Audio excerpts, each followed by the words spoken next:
Kyalo in Nairobi, and I welcome you, our viewers in Kenya and around the globe. This is the Breakfast Show, where we look at in-depth issues affecting the public in business, health, technology and sport. But first, let us look at some of the stories making headlines.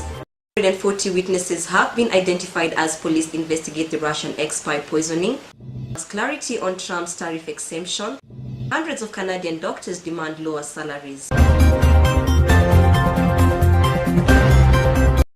It is almost unheard that a worker will complain of an increment in salary, as it is the case in Canada, where doctors demand lower salaries. This major global story is important here in Kenya because doctors have gone on innumerable strike demanding for increase in salary from the government.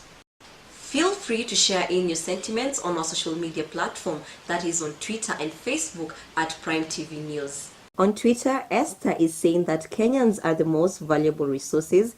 Kenya hence deserves the best. And also we can see in Twitter, Dr. David Matimo is saying that the government of Kenya implements the doctors' CBA and Kenya will be a healthy nation. When it comes to matters of doctors' strike, it is so unfortunate that patients remain to be the victims. Up next is our health correspondent, Abdi Aziz Hashim. On an ordinary day, this patient room will be usually full as patients line up in a wait to see the doctor. City Hall officials say they have made efforts to ensure the hospital runs smoothly.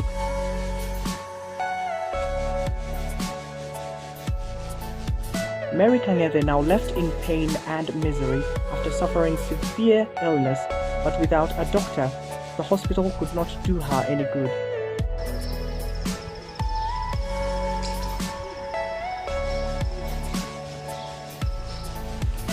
Niko na imani kile daktari asome wa mudhenyosu ndidiana wota ho.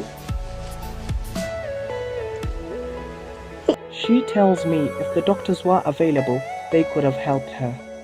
She explains her experiences on how she had to stay in hospital with no doctors to give her the required treatment. Hiyo siku nilikuwa na uchungu mwingi.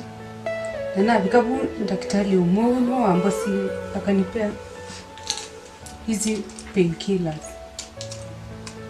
Na akaniambia niende nyumbani nitapona. I later have a candid conversation with Masi Wanyoike, a medical practitioner and having worked for the government, explaining the experience and talks of how the government should pay its workers well.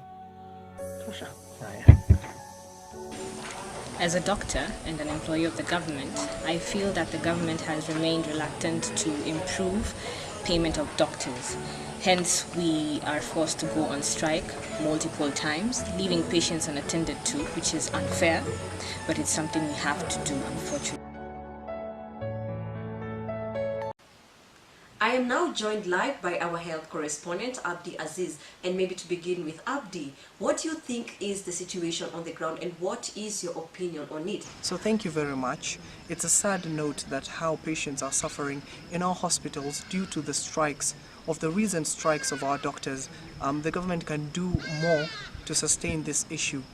They can sign the collective bargaining agreement that the doctors are asking for. And what do you think the government should do to rectify the situation? As you can see, recently they are bringing in 100 doctors from Cuba, and there are 2,000 doctors that are unemployed. What's the reason and what's the fact around that? But the government, they need to sign those collective bargaining agreements, but at the end of the day, patients are suffering in our. So right about now, I'll be joined live by our opinion leaders, to whom they'll be giving us their opinion and sharing to us their views on the story of doctors' strike here in our country, Kenya. So first, I'll be joined by Andrew Githenji, who is a medical practitioner and he specializes in children. So maybe we can begin by you telling us a little bit about yourself. My name is Dr. Andrew Githenji, a medical practitioner by profession, specialized in children affairs, well known as pediatrists. And yeah. Do you think that doctors here in Kenya are paid well, considering the amount of work that they put into? Honestly, from my sincere of hearts, I don't think doctors are being paid well, and that's unfair because we also have families, we have demands, we have to keep up to the demands we live up to. But Daktari, Don't you think that patients are the ones who are left suffering when you guys go on strike demanding for increase in salary pay? Patients are being left suffering, but you know, in a dynamic world where evolution happens faster, one thing remains constant, and that is death.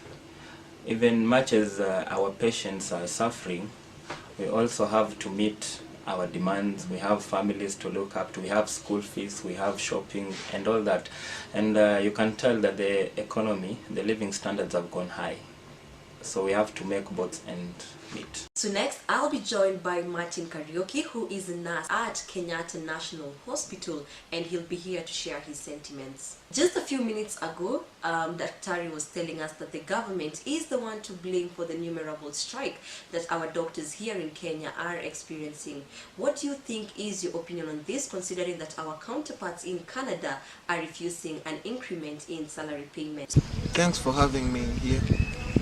And my take on this will be that it's such an irony that our counterparts in Canada, that's our doctors, our fellow doctors, are lobbying against the pay increase, while us around here are taking to the streets every day to lobby for the increment of our salary. What I feel like is that if the current government decides to heed to the demands of the doctors, we'll maybe be like our fellow doctors from Canada, and we'll appreciate our salaries one day.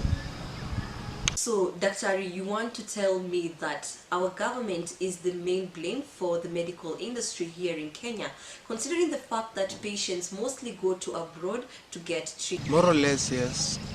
Because if the government was keen on arresting the bad situation in our offices, hospitals, it would have at least provided up-to-date equipment and advanced equipment technology-wise to make sure it curbs the problem of poor service delivery. So lastly, I'll be joined by Mr. Francis, who is a pharmacist at one of our pharmacies here in Nairobi. So Mr. Francis, my question to you is that how many patients, maybe you can roughly give us an estimate, usually go for medicine over the counter, especially the time that our doctors are usually on strike? A lot actually, because you find when there are no services offered in the hospital, they need to come and at least cater for their health. Now they come, they ask for medicine that are not prescribed by the doctor, and it gives us a very hard time. Yeah. So as a pharmacist, would you advise patients to live on painkillers just because they cannot afford, the good medicine that they require, especially the time when our doctors are striking and they do not have people to attend? That's insane, because as a pharmacist, I'm supposed to give you a drug that is supposed to be directly to your health. And if I give you a prescription that is not, I'll be endangering your life, yes, and putting you at harm's way.